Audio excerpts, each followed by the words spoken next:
What's going on, everybody? It's your boy, Crossover MMA, back with another video.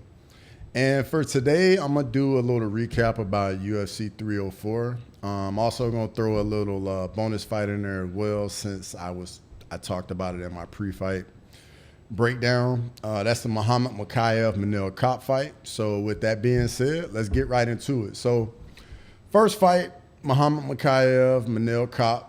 In the first round, Muhammad Mokaev came out, was landing a lot of kicks, leg kicks. They weren't really doing much. They weren't too heavy. Manil Cop didn't really throw much, but when he did throw, he was landing the heavier strikes. And because of this, I gave the first round to Manil Cop, but if you didn't and you gave the first round to Muhammad Mokaev, I totally understand, and you're not going to get an argument from me. The second round, I think Manil Cop came out and either he dislocated or broke his toe like very early in the round. After that, Manil Cop didn't really land too much.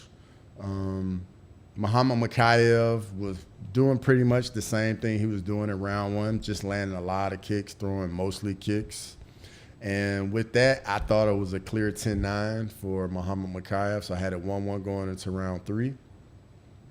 In round three, Muhammad Mokaev comes out. He lands a really nice question mark kick that kind of caught everybody by surprise, really just whipped it up there out of nowhere. And then it's just landing more kicks. Then Muhammad Mokaev gets a takedown. Manil Cop is throwing up like a half-hearted guillotine that didn't really have much of a chance. Then with like 30 seconds left in the round, Manil Cop gets back to his feet. And then for like the last 30 seconds, they pretty much just like circle and really pretty much just look at each other. Not a whole lot is going on. So with that, I gave round three to Muhammad Mokaev, and Muhammad Mokaev wins by decision. Moving up to the first fight on the main card, Arnold Allen versus Giga Chikadze. Round one, Giga's coming out. He's looking fast. He's looking good on his feet. His jab, everything was on display. The kicks were looking good. He pretty much was like jabbing Arnold Allen's face off in the first round and was landing a lot of kicks and even landed a few straight right hands. Arnold Allen only landed a couple strikes of consequence in round one. And then towards the end of round one, Giga landed a beautiful flying knee. I wasn't sure if it landed at first, but then when they showed the replay in between rounds, you could see that it definitely landed. Didn't land flush, but it definitely landed. I thought round one was a clear 10-9 for Giga.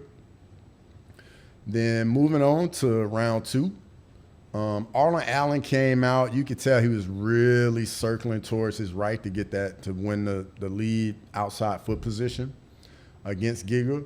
In the beginning of the round, it was looking a lot like round one. Giga was landing a jab, was still looking kind of crisp. Then with like a little over half the round left, Arnold Allen just took control. Started landing some heavy strikes. Giga also started to slow down at this point. And by then, towards the end of the round, it really felt like Arnold Allen had taken control of the fight. So I gave round two to Arnold Allen. Had it 1-1 going into the third. Then we go into round three, and Arnold Allen's more forward on the pressure. I thought that was brilliant. And he probably could tell that Giga was slowing down a little bit in round two. And then he was definitely getting the Giga in round three, and you were starting to see the damage on Giga's face. I think his nose was busted up, and he was bleeding pretty good. But Giga was still in the fight. He still was moving. He still was throwing, but he just wasn't as crisp and it wasn't as sharp, and he wasn't throwing as much as he was in round one. So you just could tell Giga really slowed down in round three. And I gave round three to Arnold Allen as well for him to win by a 28-29 decision. Moving up to the next fight, we got Christian Leroy Duncan versus Gregory RoboCop Rodriguez.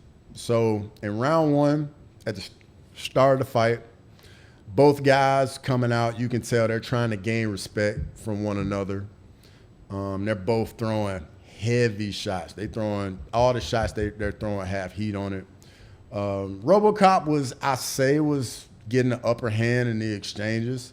his strikes just seemed a bit heavier and was doing a bit more damage than Christian Leroy Duncan.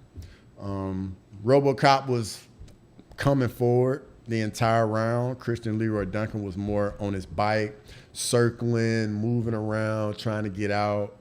And then RoboCop landed a single leg takedown and controlled Christian Leroy Duncan for the rest of the round. So I gave that a clear 10-9 for RoboCop. Then round two, RoboCop's coming out. He's landing like some big hooks and body shots early in the round. Both guys, they end up in the clinch, and then both guys are like landing strikes in the clinch up against the cage. Most of the round pretty much was both guys just trading and landing. But just like in the first round, RoboCop's strikes were just a bit heavier than CLD's were. And then towards the end of the round, RoboCop just starts unloading on Christian Leroy Duncan, throwing these combinations. And you could tell that at this point, like Christian Leroy Duncan is just trying to survive, trying to make it through the round. Then at the end of the round, RoboCop lands a takedown at the end of the round, and it's another clear 10-9 for RoboCop. Then going round three, RoboCop is getting the better of the exchanges again, more of the same, how the first two rounds have gone. RoboCop's also landing a bit more strikes as well. RoboCop gets another takedown. He gets the back. And at this point, RoboCop has a cut. And I mean, he's just bleeding profusely all over CLD while having his back. And you just can tell that in that moment that CLD was just trying to hang on and survive and make it through the end of the fight. And it's another 10-9 for RoboCop for the 30-27 unanimous decision. Moving up to the featured fight, Paddy Pimblett versus Bobby Green. So coming out in this fight, Paddy's landing some leg kicks, some inside leg kicks, some outside leg kicks. Bobby Green is doing like that foot stomp to Paddy's lead leg, like right to the knee, over and over. And that's pretty much what was landing for both guys. Then at one point, like literally a minute into the first round, I don't know what happened. I don't know if like Bobby slipped and then he shot, or if he just blindly shot a takedown. But for whatever reason, like I don't know what Bobby was thinking, but shoots a takedown. In that moment, Paddy jumps a guillotine. And then once he goes to the floor, he uses that guillotine and changes it into a triangle. And he puts Bobby Green to sleep. And I mean, Bobby Green was in the deep sleep, and he was out for a while. So great win by Paddy Pimblett, getting the finish. I think he ended up getting like a bonus or two for that. So good for him. Then moving up to the co-main event, Tom Aspinall against Curtis Razor Blades. So round one, they come out, they're feeling each other out, filling out the range. They come together, Curtis lands a 1-2, then Tom Aspinall resets. Then they come together again, and when they come together, Aspinall lands a jab, and it just sits Curtis down. Aspinall swarms him, ground and pound, right with the back mount, just ground and pound, and he gets the finish. Now, in the moment, I thought the stoppage was maybe a little early, but overall, I don't have a problem with it. After watching the replay, Curtis wasn't moving at all, and I think if you let that go on, the guy just takes more brain damage. So at the end of the day, I don't have any problem with the stoppage. If you do, hey, I get it, I understand, but I think the stoppage was fine. Then moving up to the main event of the evening, for the undisputed welterweight title between Leon Rocky Edwards and Bilal, remember the name, Muhammad. So round one fight starts off. Bilal comes out and immediately takes a center of the octagon. And I mean, like, gets right in Leon Edwards' face. I mean, gives him zero spec, gives him zero airspace and zero room to operate, which is what Leon thrives in. 20 seconds into the fight, Bilal Edwards shoots, lands a takedown, and right away sets the tone of the fight. Like, you could tell that Bilal was just on a mission, and he was a man that was out to win the championship and out to make a statement and to let all the naysayers know that like he is the best welterweight in the world last night. Now, whether you agree with that, hey, that's on you, but I'm just saying like the guy came and really fought his tail off. Then they got into the clinch. Leon lands a really good elbow on the break. Bilal, after that break, Bilal's right back in Leon's face again, landing jabs, not giving Leon any respect at all. Leon landed a nice uppercut and then a really nice body kick. Then after that, Leon got backed up against the cage. And then Bilal lands a really nasty uppercut and then he gets a double leg takedown to end the round. And in my opinion, Bilal wins round 1. So it's 1-0 Bilal. Round 2, Bilal lands a takedown up against the cage. Leon gets back to his feet. Then Bilal throws Leon down on his head. Leon gets back to his feet. Bilal still got his hands connected, rides him back down again. Leon gets right back up. Bilal still has his hands connected, throws Leon back down again, and then gets Leon's back. And I mean, you might as well just say Bilal was Bilal Nurmagomedov in the main event of UFC 304. Then Leon gets back to his feet. Bilal is controlling Leon with the back control. He still got his hands locked. Leon gets back to his feet. Then Bilal takes him down. Actually, my bad. I said that wrong. So Leon got back to his feet. Then he took Bilal down. But at that point, it's just too little, too late in the round. And I give that another 10-9 for Bilal. So it's 2-0 going into the third. Bilal's coming out, pressing forward again. Both guys are landing some strikes. Bilal gets another takedown. Leon gets back to his feet, then reverses the position. Leon gets the takedown, then gets Bilal's back.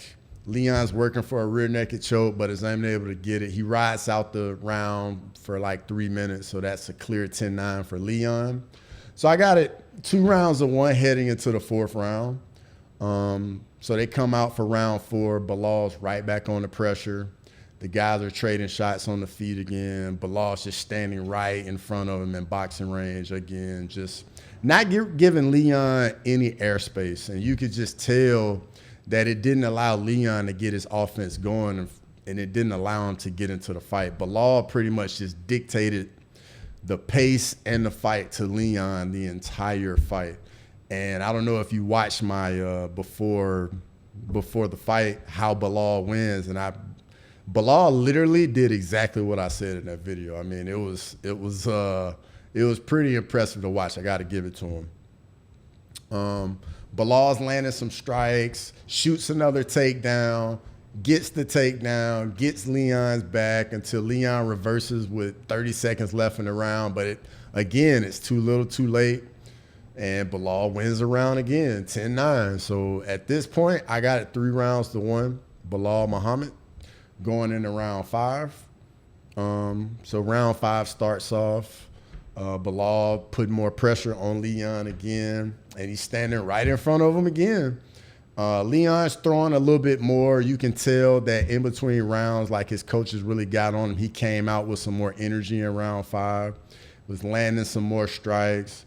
Both guys were trading. Then Leon is doing his best Tyron Woodley impression, just backing up to the cage. Bilal level changes, gets a body lock. Bilal takes Leon down and gets back control. Then Leon reverses the position with 45 seconds left in the round. Then Leon starts throwing some massive elbows. One landed very clean, gave Bilal a really big cut on the nose. Bilal is just bleeding all over the place. It was a very close round. I gave round 5 to Leon, but if you gave it to Bilal, hey, I would totally understand and you wouldn't get an argument from me. I had it 48-47 for Bilal and new undisputed welterweight champion in the world.